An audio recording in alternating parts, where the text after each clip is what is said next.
A member of our News 8 family recently diagnosed with breast cancer. A shocking diagnosis for anyone, especially someone as young as she is, just 29 years old. Tonight, she's opening up to tell her story in hopes of helping others.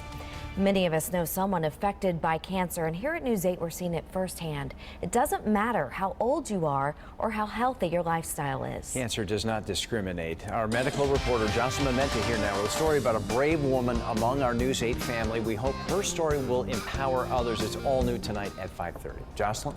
Darren, many of our viewers are familiar with her work on Good Morning Connecticut. Reporter Renee Chmiel is a fixture on that newscast. Now the camera is focusing on Renee's story in the midst of an emotional journey so that others will learn from what she is going through. Definitely some scary moments this morning. You watch her cover stories across Connecticut. Come on in here. Now News 8 reporter Renee Chmiel Something told me to get it checked out. is sharing her own story. Everything's kind of been turned upside down. A self-breast exam It felt hard, and it felt like it didn't belong there. has led to this. I'm 29 years old, and I have cancer. Breast cancer. Women with breast cancer under 30 years old is not so common. I know this is a hard time and it's a tough journey. Renee's breast surgeon, Dr. Mary Pronovost, is also medical director of the Norma Freem Breast Cancer Center at Bridgeport Hospital. Genetic testing, Dr. Pronovost says, for 27 genes linked with breast cancer was negative for Renee. Is it something environmental? Is it some dietary exposure that she had growing up? No one really knows for sure. Active, health conscious, and no family history. The diagnosis was numbing. It was just an emptiness, kind of. It wasn't even like getting punched in the gut like I might have thought. It was just like a sinking feeling. That lingering feeling fuels her message to young women to be vigilant. They need to be checking and paying attention.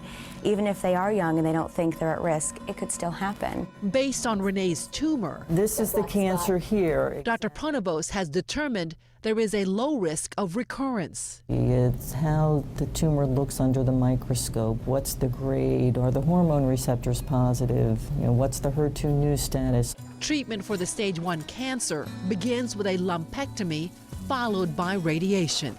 The 2-hour surgery I was more afraid of being afraid. left doctors with an optimistic outlook. They think they got everything. They think the tumor was smaller, and it was good that I caught it when I did. I'm very sore today and tired. Still, Renee pushes on with her inner strength, buoyed by others who have reached out. I've been overwhelmed by all the support I've gotten. I'm so touched. I've seen so much kindness. As fate would have it, Renee was working on a breast cancer story on the very same day she was expecting a definitive answer. It was incredibly surreal working on this story, because that's all I could think about is, when am I going to get this phone call? Is it going to come in during an interview I'm doing with somebody? All day long, that's all I could think about was, when am I going to get this call? What if I have breast cancer? I'll find out today, and I did. The call led to an impactful decision to blur the line of patient and journalist. As a reporter, I'm asking people to tell their stories, and sometimes they're painful. They're not easy to tell.